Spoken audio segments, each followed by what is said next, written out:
que eu estou fazendo? Aos 100 dias de governo, eu estou tentando trazer para o debate brasileiro alguma racionalidade. É evidente que a política é muito paixão, a política é muito amor, muito calor, e eu não vou destruir a minha própria vocação. E até as pessoas que me acompanham de perto sabem que eu sou até um pouco caloroso demais, né? 39 anos depois, tudo o de que se me acusa é do meu temperamento, que não deixa de ser uma coisa para eu pensar, mas não deixa de ser lisonjeiro no país em que a política virou, por média, aquilo que virou. Então eu estou tentando trazer para o debate brasileiro, que eu já tentei fazer na campanha, e relativamente com êxito, uma ideia de que a gente tem que olhar as coisas da política com uma agenda que interessa ao conjunto da gente, ao conjunto da sociedade brasileira. Então, ao invés de ser presa fáceis, como nós temos sido ultimamente, de um negócio que é um fenômeno novo, sempre houve manipulações, mas agora é um fenômeno novo que está por detrás da eleição do Trump, que está por detrás do exótico vitória do não é, de sair da Inglaterra, da Europa, por exemplo, só para vocês verem em que companhia complexa nós estamos. Então a ideia básica é o seguinte: se você domina isso, e quem está fazendo a estratégia aqui nada mais é do que um grande fascista norte-americano que está aí junto ao Bolsonaro, fez a campanha do Trump, ele mesmo, chamado fulano de tal Bannon, né, que entre outras coisas pediu agora que a direita internacional ataque o Papa Francisco. E é assim que eles estão, despudorados, porque estão ganhando a parada em cima da desmoralização política que o neoliberalismo fracassado e de uma esquerda que se esqueceu do grande movimento de que a nossa tarefa é perceber a injustiça intrínseca à luta de classe, embora por outros métodos que a modernidade nos impõe. O fato é que, vou dar exemplo prático do que eu estou querendo falar. No dia que saiu a apuração, né, de que o Bolsonaro tinha precocemente perdido 15 pontos em valor absoluto da sua aprovação, o que iniciaria um debate sobre que tipo de degradação aconteceu para que tão precoce e veloz, não é, um fenômeno de decomposição da legitimidade dele acontecesse. O que a gente ia começando a discutir isso, o Bolsonaro convocou a sociedade brasileira a comemorar 64. No dia seguinte já não remanescia mais uma linha nos grandes jornais sobre as causas da decomposição a precoce, única na história. Nenhum presidente da República no Brasil destruiu seu capital político tão velozmente quanto o Bolsonaro. E mais, nós todos fomos induzidos a discutir a perversão de 64. E nisso a gente aperfeiçoa. Então, no dia seguinte, a internet estava inundada. O que ele consegue com isso? Ele não vai conseguir bem governar, mas ele consegue com isso dar um elemento de coesionamento da sua grade, da sua turma, não é? Distinto daquilo que é o racional. Embora nós outros temos muita responsabilidade de não deixar essa memória, né, da ruptura institucional, da violação da democracia, com todos os desdobramentos, isso na violência política que nós assistimos, nós temos que guardar essa memória. E acho até que o Brasil errou muito em não fazer um museu, sabe, uma história. Eu mesmo talvez tenha uma responsabilidadezinha, porque a gente tem sempre aquela vontade de vir essa página, vamos cuidar do futuro. E a delicadeza da posse do Lula sempre foi uma coisa que nós tivemos que tomar muito cuidado. Será que aquilo não ia... Enfim, hoje eu estou convencido que nós erramos em não fazer, vamos saber, imortalizar a memória disso de lado a lado, contratar um museólogo ou um conjunto de museólogos para recuperar isso e transformar isso numa memória, não de revanchismo, mas uma memória. Só quero dizer que isto, entretanto, é uma digressão a tempo presente. E depois nós temos outras tantas, e isso é o que vai permitir a ele reinar com a sua grey, com o seu grupo. Não dá para governar um país assim, mas para segurar as pontas. Então você tem, por exemplo, o nazismo é comunista, o nazismo é de esquerda. Isso vai encontrando, e a gente fica muito irritado e partimos para jogar o jogo que ele está propondo. Nós temos que propor um outro jogo.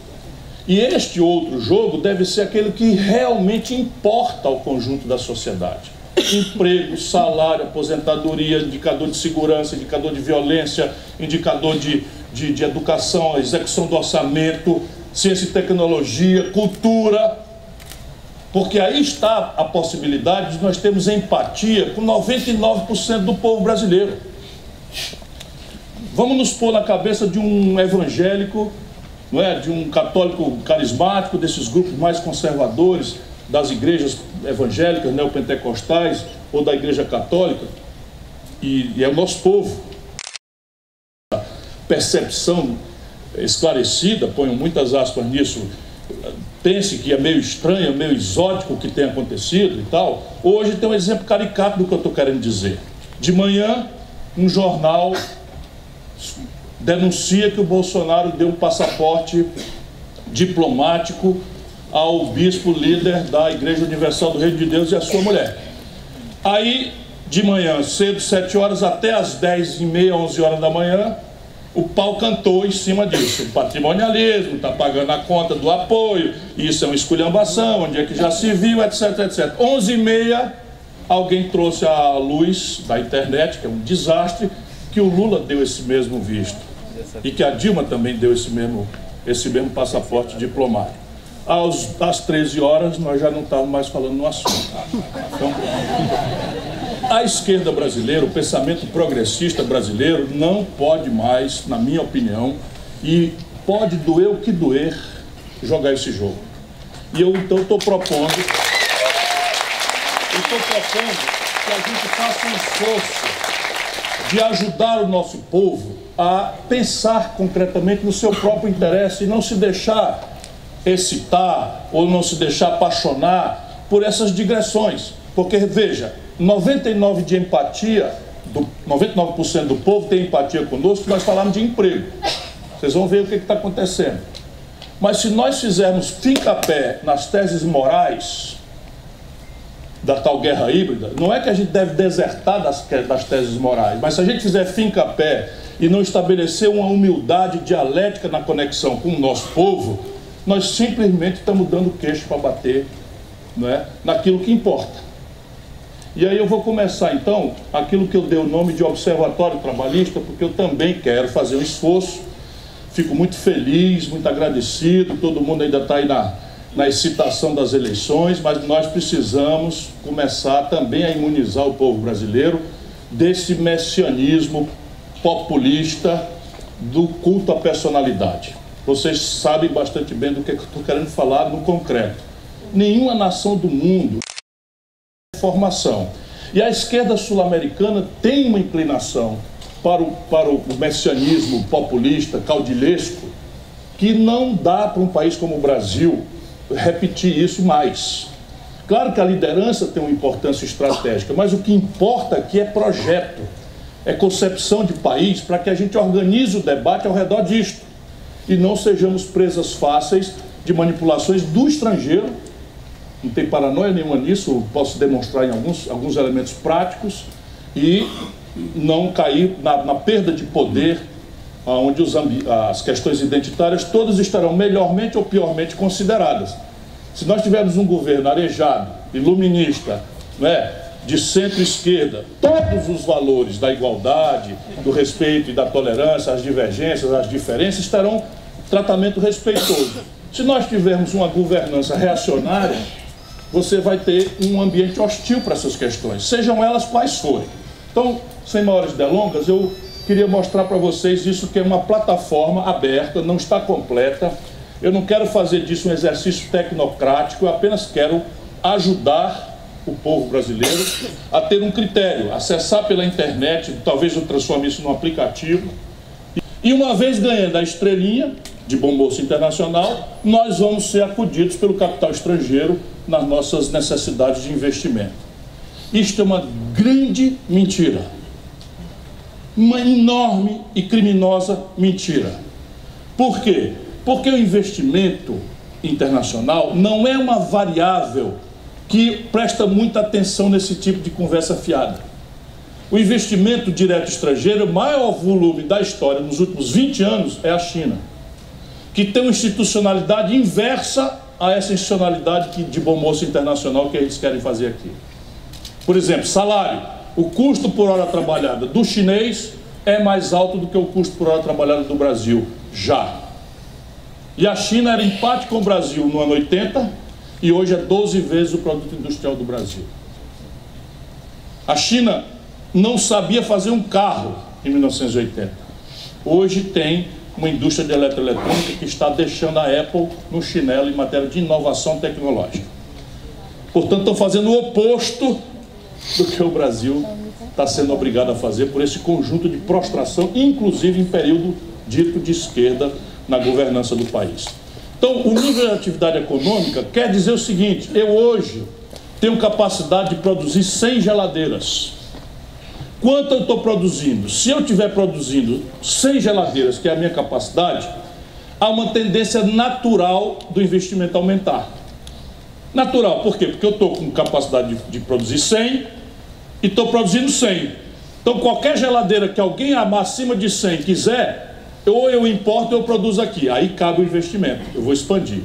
O Brasil está, desde o ano 2012, com pico de depressão no ano 2016, que é a grande tragédia que aconteceu no país, mas sem muita mudança ao redor de zero, o Brasil está com capacidade instalada ociosa ao redor de 30%. Ou seja, nós temos capacidade de produzir 100 geladeiras e estamos produzindo 70. Quem é que vai abrir uma fábrica nova de geladeira no Brasil? Aí você entende, a Ford está fechando lá no ABC Paulista. Por que é? Porque as loucuras do Brasil, o sistema tributário maluco, a legislação trabalhista maluca, tudo bem, vamos concordar para argumentar. Eles estavam lá há 30 anos. E agora decidiram fechar. Por quê? Porque a Ford faz 6 anos que está com 30% de capacidade de produzir parados. E isso é prejuízo na veia. Então não haverá investimento no Brasil enquanto a taxa de ociosidade estiver nesse patamar. Adiante, por favor. O Bolsonaro resolve violentar uma tradição brasileira de equidistância na questão árabe-palestina-israelita. Resolve, da cabeça dele. Ninguém estava reclamando isso e começa a fazer essas maluquices. Resultado prático: o Brasil, que é o maior produtor de proteína halal, que é a proteína animal feita no padrão que os muçulmanos exigem, nós somos o maior provedor do mundo. Simplesmente começaram a restringir importações brasileiras como retaliação a esse processo. Aí começaram a cutucar a China com maluquice e tal. As exportações de grãos do Rio Grande do Sul caíram 48% nesse trimestre. Isso, 100% dessa gente votou nele. Dá quase vontade de dizer. Mas a tragédia... Não vou dizer, mas veja bem. Eu já disse no começo que eu não comemoro essas tragédias, estou apenas indicando que o saldo da balança comercial, que no Brasil é trágico em manufaturados, nós abrimos mão de política industrial. O Brasil tinha 30% da sua riqueza extraída da indústria e hoje nós temos 11%. É o país que mais violenta e velozmente destrói a indústria, sem precedente na história do capitalismo mundial. De novo, estou desafiando, estou na internet. Quem quiser, seu Paulo Guedes, vamos conversar. Manda um e-mail aí, manda o seu assessor de 5º nível que eu topo discutir. Eles não topam. Então é a maior desindustrialização do país, do mundo, da história do capitalismo. O resultado, quem paga a conta do nosso modo moderno, que é referido a esse padrão industrial, eletroeletrônico, diagnóstico médico, química fina, novos materiais, supercondutores, carro, etc, etc, é a mineração e o agronegócio. Por isso que eu não posso dizer, né, que eles merecem. Resultado, nós estamos deprimindo agora o agronegócio. Isso significa aquela pressão no câmbio.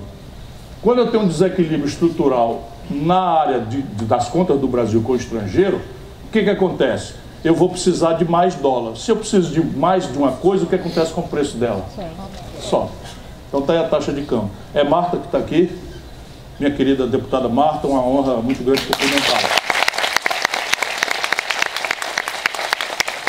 Isso deve saudar também todos os companheiros do PDT. Não sei se o Carlos Lupe chegou, ele tinha meu irmão, obrigado aí pela presença. Carlos Lupe é que está abrindo as portas para o Correio 3. Adiante, por favor.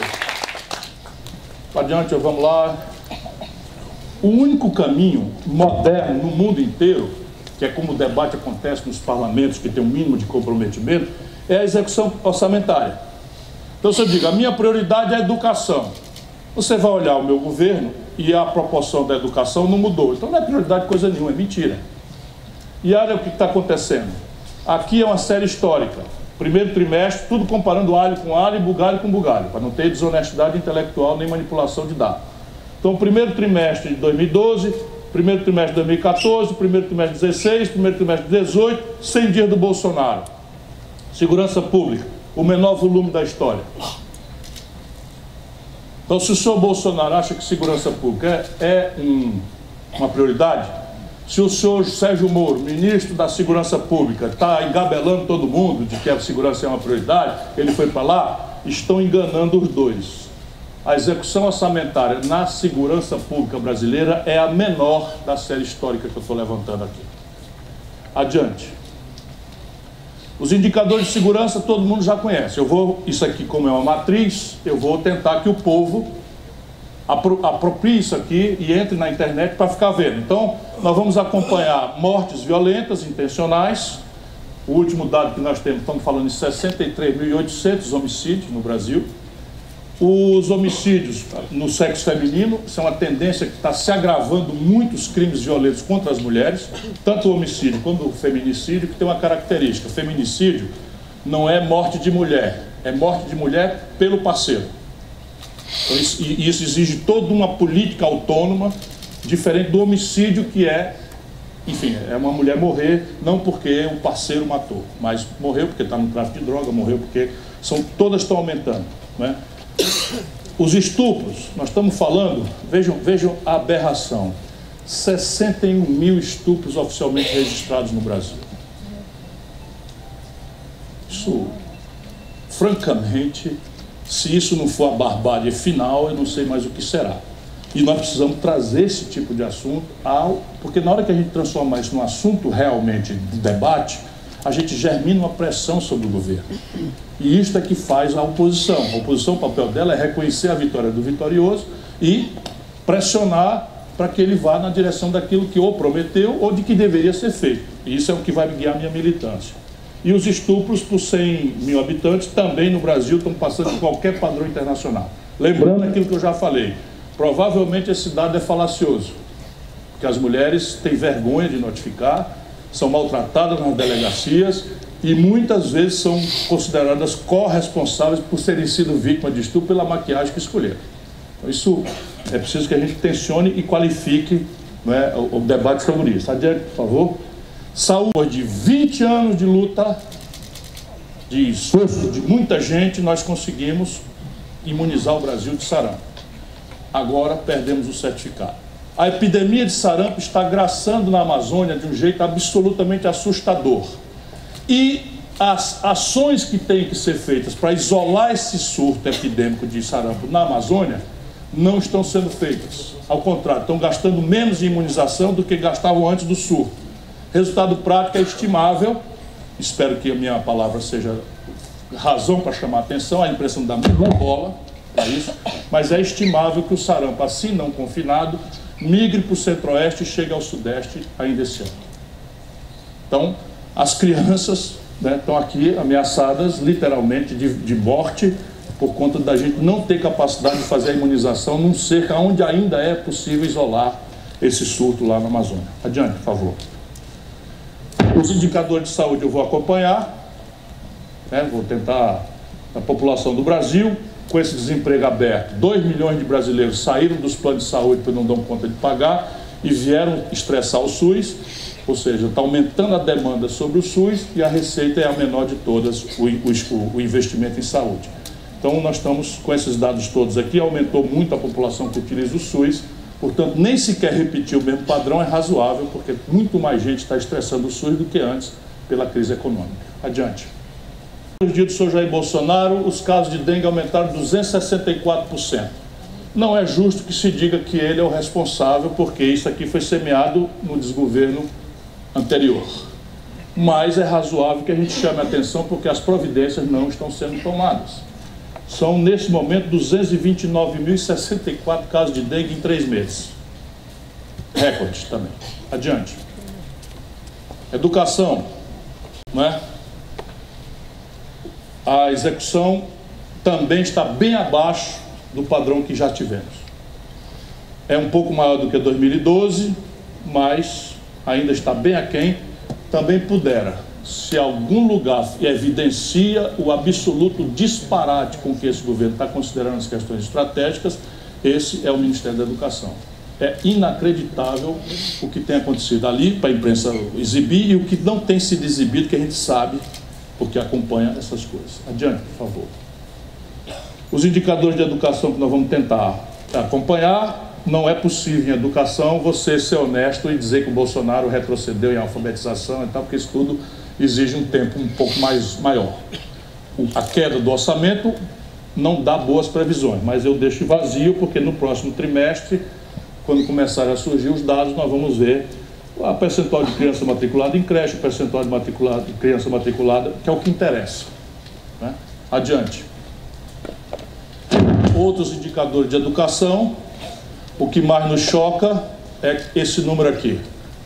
Nós temos, nesse momento, 11,2, já falei, milhões de garotos entre 16 e 29 anos de idade que não estudam e não estão ocupados. Se não fizermos uma política focada nisso aqui, tudo mais é bobagem, especialmente a violência. Adiante, por favor. Se o astronauta lá para tomar conta do negócio, o homem vive na estratosfera. Militar também, né? Mas de ciência e tecnologia, no concreto, aí está o orçamento.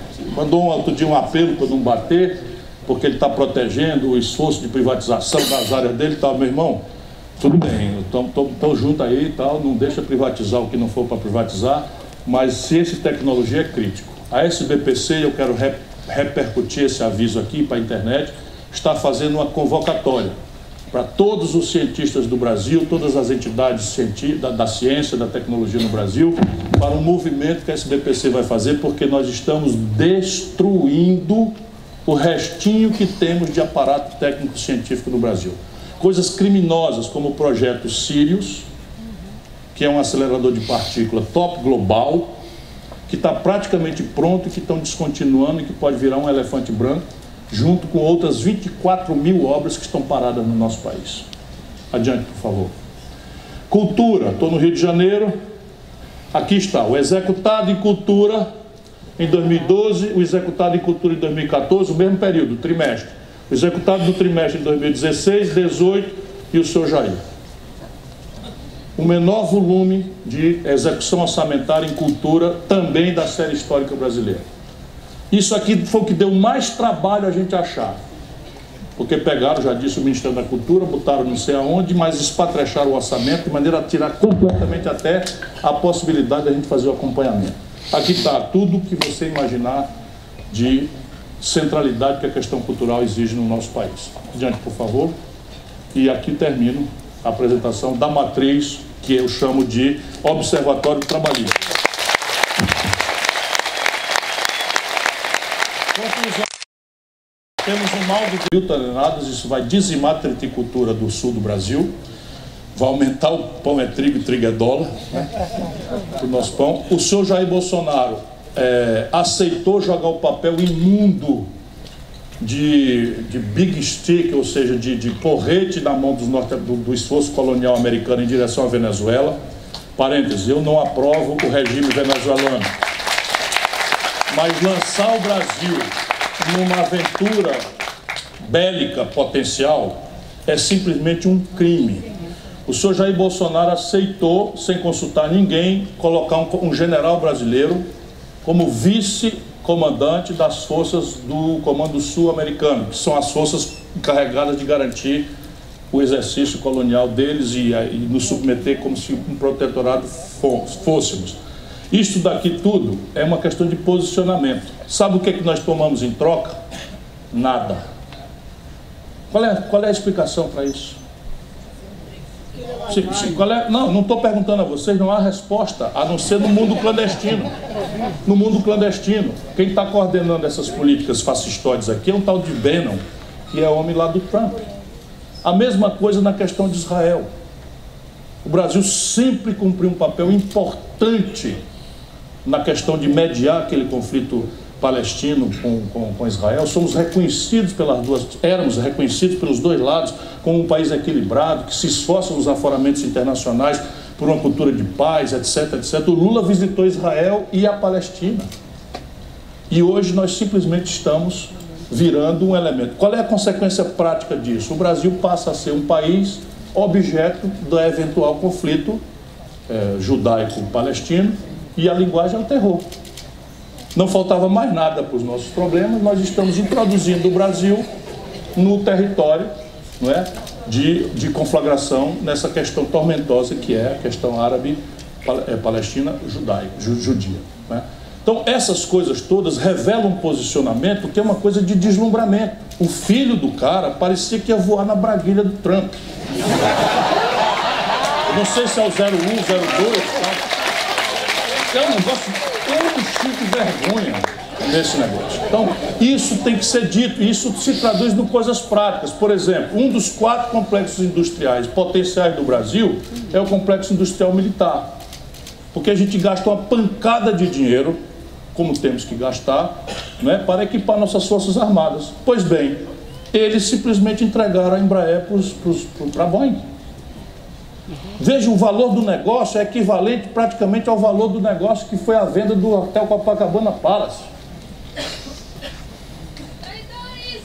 Como? Traidores. Traidores. E com 8 generais ministros. Vão ouvir. O Cabo Trajano tem a paciência, mas vão ouvir, porque ou eles se compenetram de que o exército de Caxias nunca foi assim, ou nós precisamos mostrar para eles que eles estão fazendo um ato de traição à pátria brasileira quando aceitam esse tipo de coisa.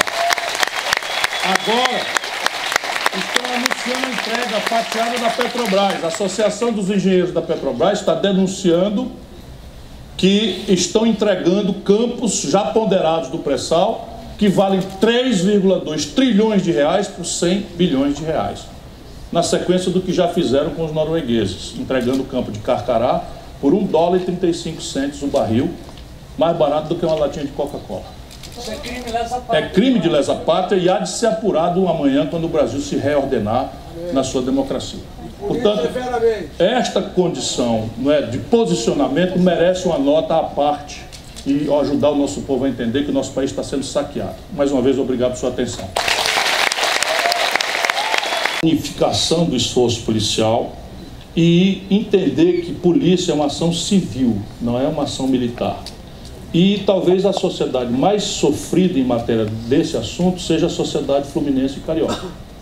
Né? Esse episódio da Marielle, em que policiais, a serviço do banditismo mais rasteiro, matam uma militante, uma mulher negra, lésbica, que representava na sua persona política um conjunto de valores. Ali foi um tiro que se deu nos valores, né? E ela pagou caro porque representava esses valores.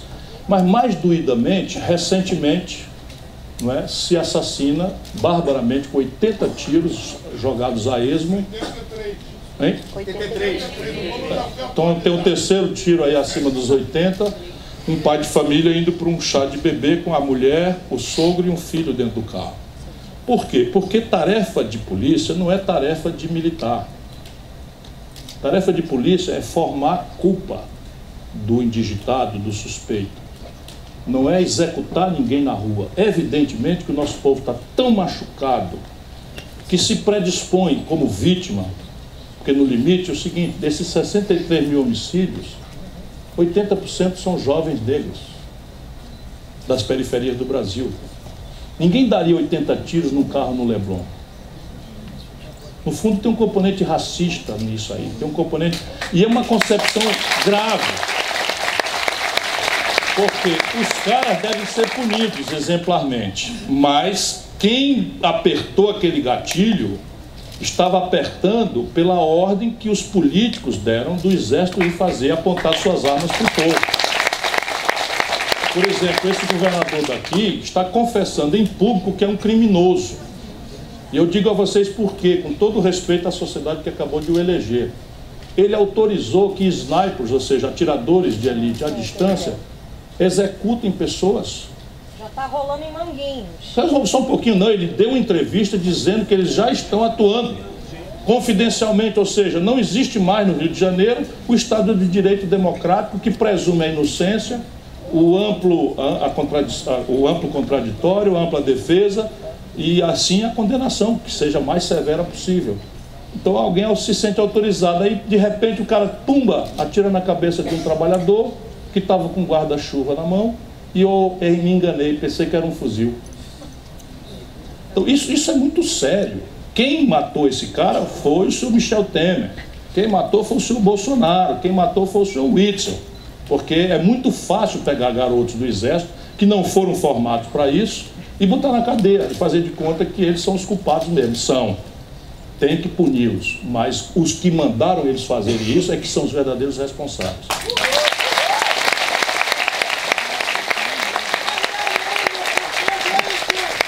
Basicamente é o seguinte, o presidencialismo ele tem uma lógica de impasse intrínseca a seu ordenamento mesmo, é orgânico, não é um incidente. Qual é a lógica de impasse orgânica ao presidencialismo? É que um órgão do Estado, no caso o Legislativo, deve ter um monopólio do desenho das instituições. Mas não tem no presidencialismo nenhuma responsabilidade com a sustentação desse desenho institucional.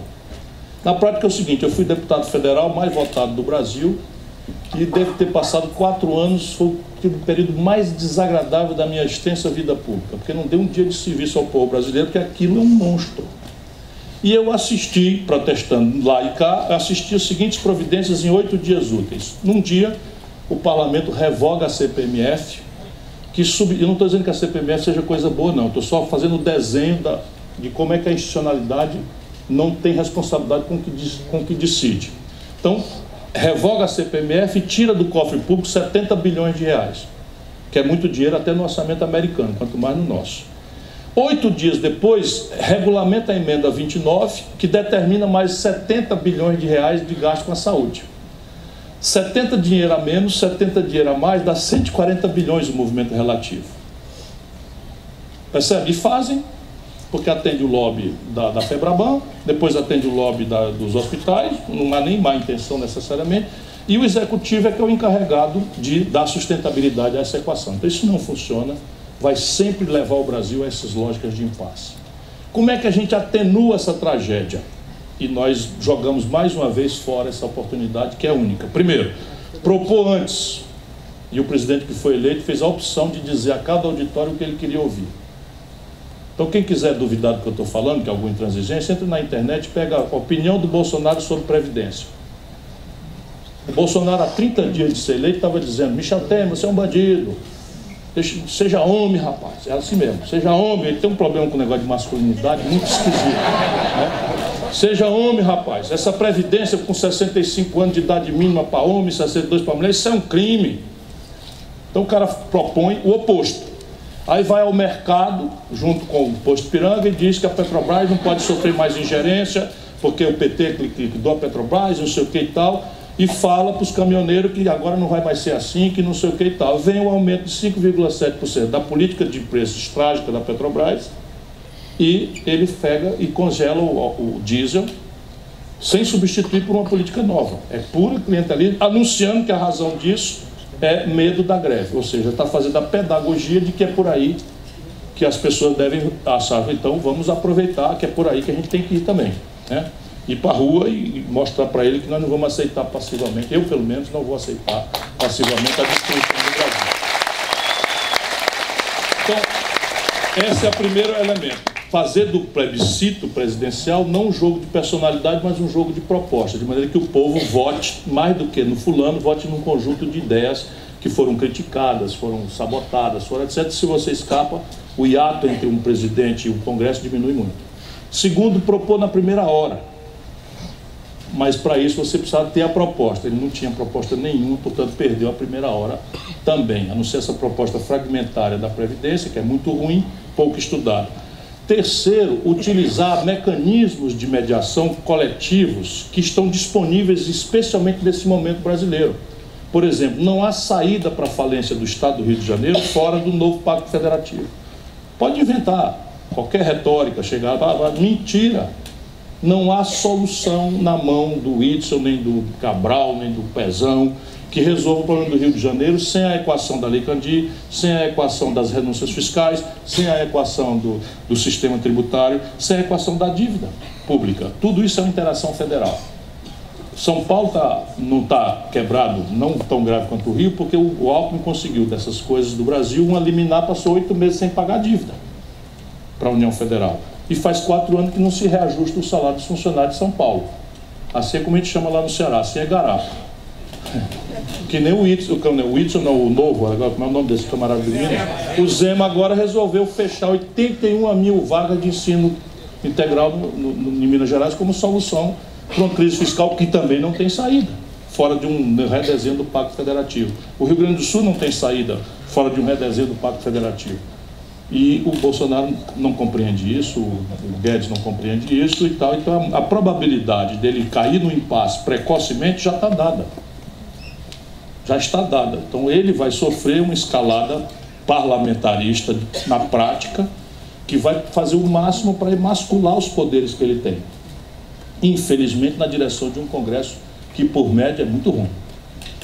E ele vai falar e vai desmoralizar todas as vezes. Porque, porra, não quer ajudar a Previdência? Vocês tiveram 13 anos, 14 anos. Ele falou foi 18 logo.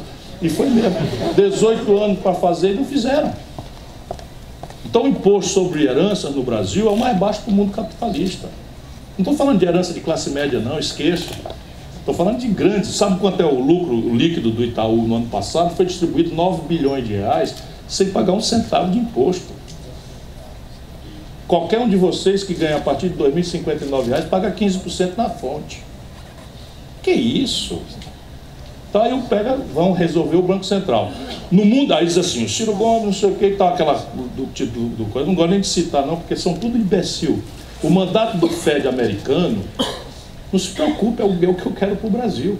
Não sou nem um aventureiro, nem um maluco. O Fed americano é mandatado para perseguir a menor inflação a pleno emprego. Portanto, há uma tarefa dúbia, que é conter a inflação, mas olhar a atividade econômica, permanentemente. O Brasil está com a atividade econômica indo para o vinagre e o Banco Central brasileiro com juro para cima. Por quê? Porque isso vira dívida, que vira juro, que vira lucro do banco. E é aqui que está o buziles. Então é o seguinte, nós não podemos deixar passar essa lei, mas se passar, o próximo presidente da República tem que desacatar.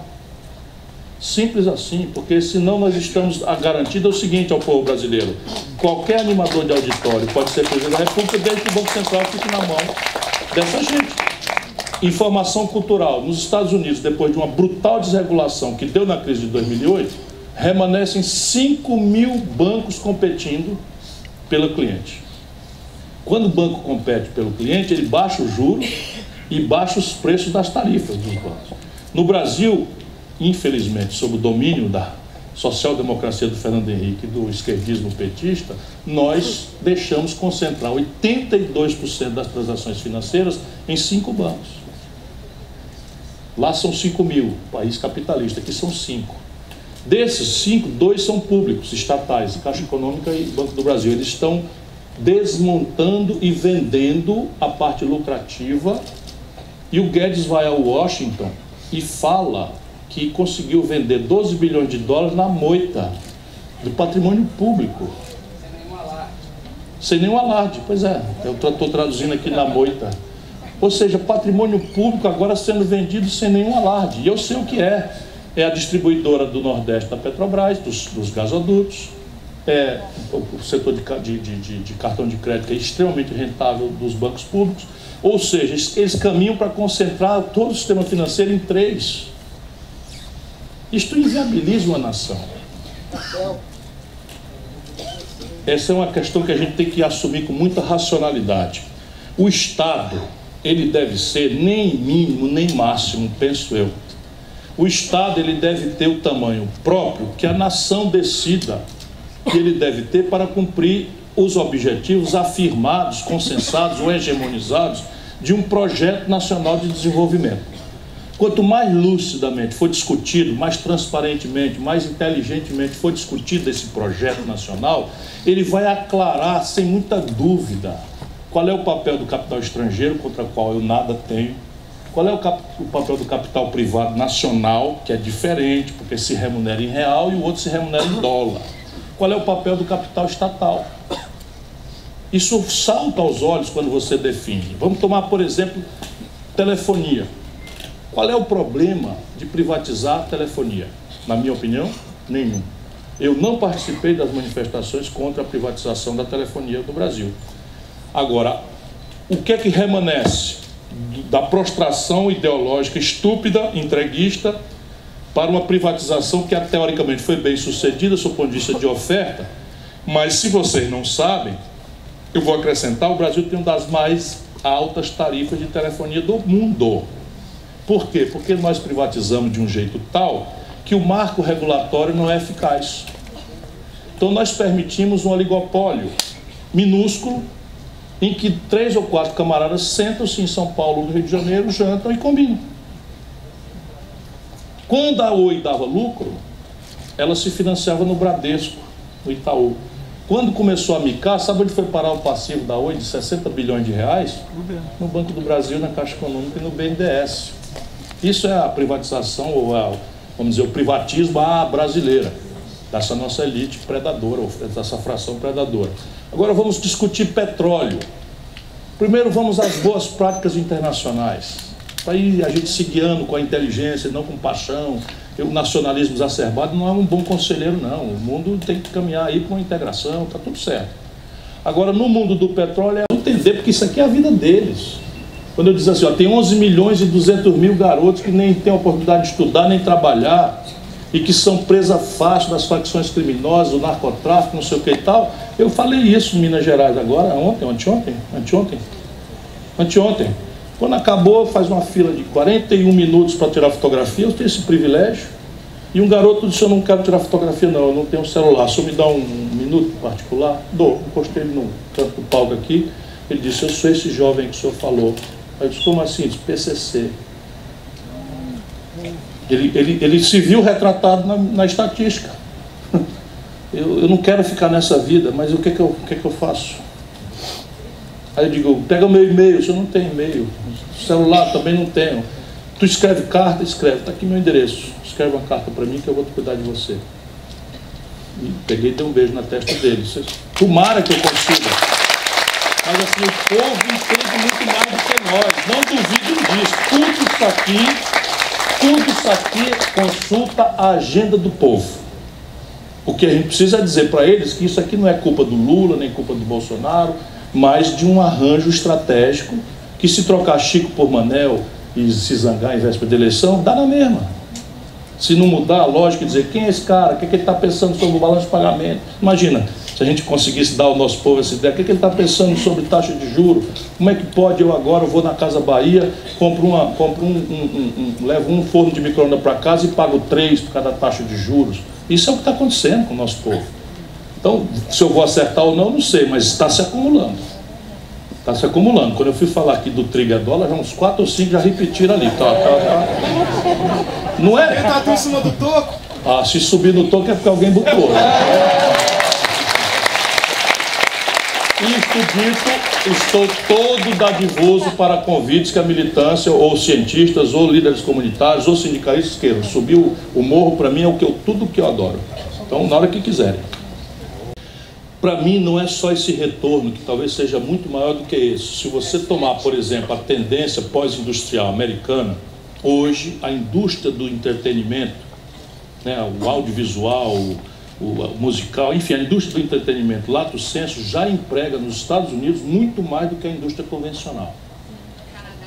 Sim, isso é uma tendência. Então, agora para nós isso é mais crítico, porque o problema brasileiro, no limite, são especulações que estão nesse livro que eu estou terminando para lançar. Aliás, também vou lançar um livro tentando propor uma compreensão do Brasil, uma estratégia de saída e tal. E ali eu digo basicamente o seguinte, que no fundo nós temos um problema na humanidade, é que nós transitamos inconscientemente no ambiente onde nós somos induzidos a crer que está a felicidade. Então a gente está na vida para ser feliz, mais ou menos conscientemente, nós estamos na vida para ser feliz. Até a minha geração, ser feliz era uma coisa que se perseguia no ambiente subjetivo, espiritual, não estou falando de religião não. Então era o amor romântico, era a insurgência revolucionária na política, era, enfim, uma crença de que nós tínhamos potência para revogar até as estruturas judaico-cristãs da família mononuclear, os equívocos da viagem licética, tudo isso era felicitante. Hoje, se nós percebermos, felicidade é quanto de uma expectativa de consumo dramaticamente excitada por uma oferta global, e é a única coisa que está globalizada, eu dou conta de praticar com a renda apertada que eu tenho. Então isso é, vamos dizer, na minha cabeça, esse livro tenta especular sobre isso no princípio, depois é pura economia política mesmo, isso é que explica o drama contemporâneo. Então a nossa grande tarefa é tentar reespiritualizar a humanidade, mostrar que felicidade não se consegue achar no ambiente consumista. Mas ao estarmos nesse passo, nós temos um primeiro passo dialético que eu acho que é possível a gente introduzir agora na pré-escola. É que a gente, ao ato de consumo, faz uma pergunta: quanto custa? E isso nos vulnera ao bom, bonito e barato, que por regra é produzido com juro que nós não temos, com sofisticação tecnológica que nós não temos, com escala que nós não temos. Portanto, isso nos predispõe à dependência de fora. Se nós introduzirmos, isso é mais simples do que a tal reespiritualização, que vai demorar um pouco mais. Se nós dissermos, vamos fazer 3 perguntas, isso a gente pode ensinar na escola básica. Quanto custa sempre será uma pergunta, para não ficar na ingenuidade esquerdista que às vezes imagina que... Mas a segunda pergunta é: a quem aproveita comunitariamente o meu ato de consumo? Isso já pode começar a fazer uma diferença. Então, ou seja, eu posso introduzir no imaginário popular, na coisa de que eu devo optar por uma coisa menos bela e menos barata, ou menos cara, né? Desde que aquilo tenha um adicional felicitante para mim, que é a alteridade. Eu vou ajudar a ter renda o meu comunitário. Não eu vou transferir renda para outro lugar do planeta Terra, na China, só porque eles fazem isso muito mais barato. E terceiro, se o meu ato de consumo é fraterno à natureza, na origem e no rejeito. Isto é praticável. Então as gôndolas do supermercado de orgânico estão começando a crescer no mundo e no Rio. Você vai no supermercado, a prateleira de orgânico está começando a crescer. Por quê? Porque cada vez mais pessoas estão dispostas a comprar um tomate menos bonito, menos encebado, menos encerado, porque aquilo ali não tem agrotóxico, ou porque não sei o quê. Isto é um princípio de conversa, né? No resto, é um modelo, né, de tentar produzir no país coisas que são tão enriquecedoras quanto aquelas que nós não seremos mais capazes de produzir. Esse negócio de nem esquerda nem direita e tal é de direita. Entretanto, algumas pessoas repetem isso de boa fé. Em homenagem a essas pessoas, eu quero me refugiar, não é, naquilo que define basicamente a atitude das pessoas. Se você é egoísta, e no mundo de hoje, ser egoísta não é uma coisa que a gente não entenda, não. Eu entendo. A tentação para ficar trancado em casa, na internet, né? E não atender telefone, não dar satisfação para ninguém, no meu caso, é uma coisa que está indo ao nível hard. Felizmente eu tenho muito prazer com essas coisas aqui, então vai compensando, né?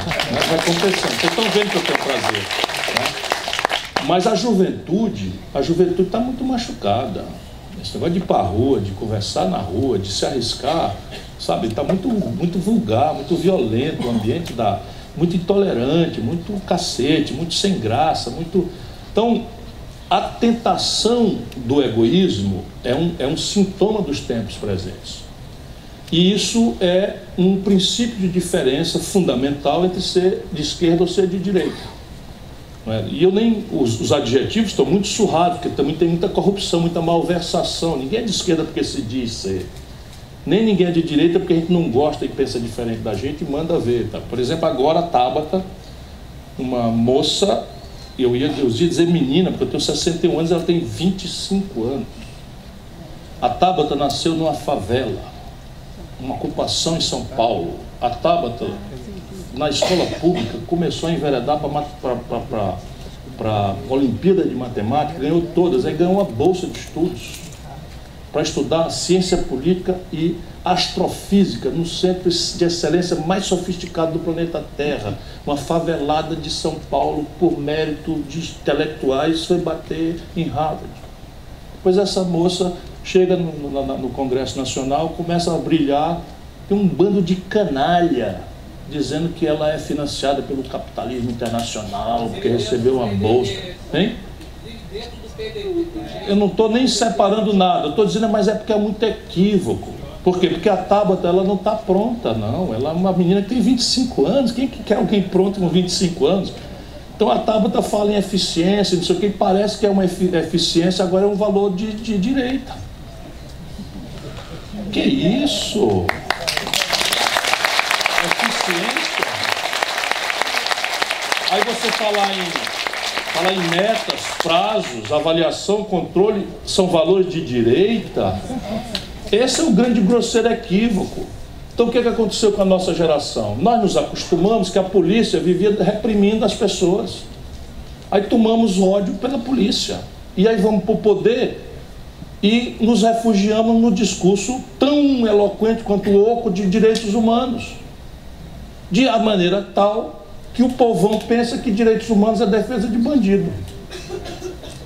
E nós vamos ter raiva do povo agora? Eu tive uma conversa ontem com o Marcelo Freixo, que eu acho um grande quadro.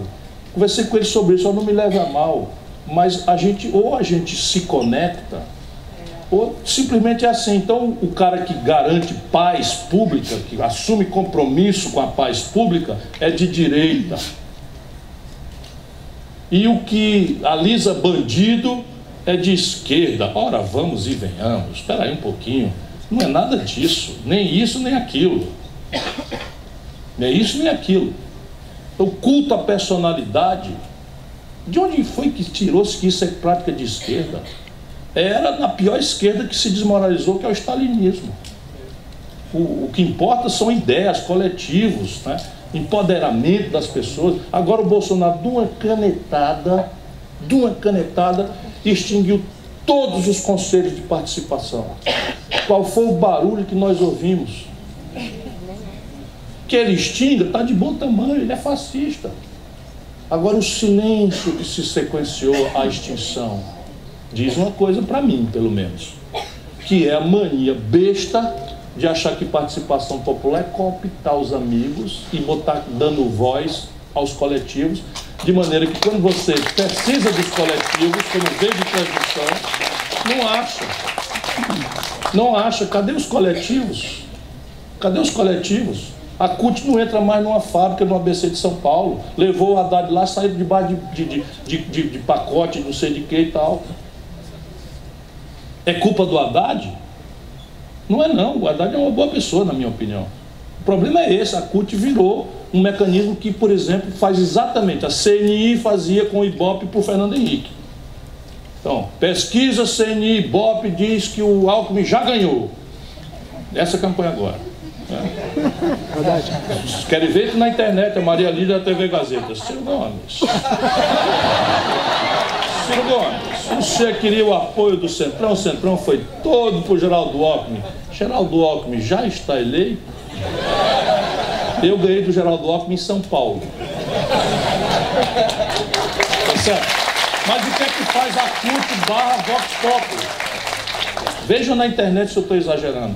CUT/Vox Populi. Eleição no segundo turno está empate, 50-50. Vamos lá ver.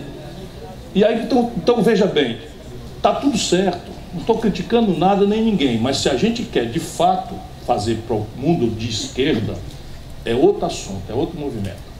E a primeira atitude é uma generosidade genuína com o nosso povo. Chamar o povo brasileiro de fascista, o povo do Rio de Janeiro, 70%, o povo de Minas Gerais. A Dilma ganhou do Aécio em Minas Gerais. A Dilma ganhou do Aécio aqui no Rio de Janeiro.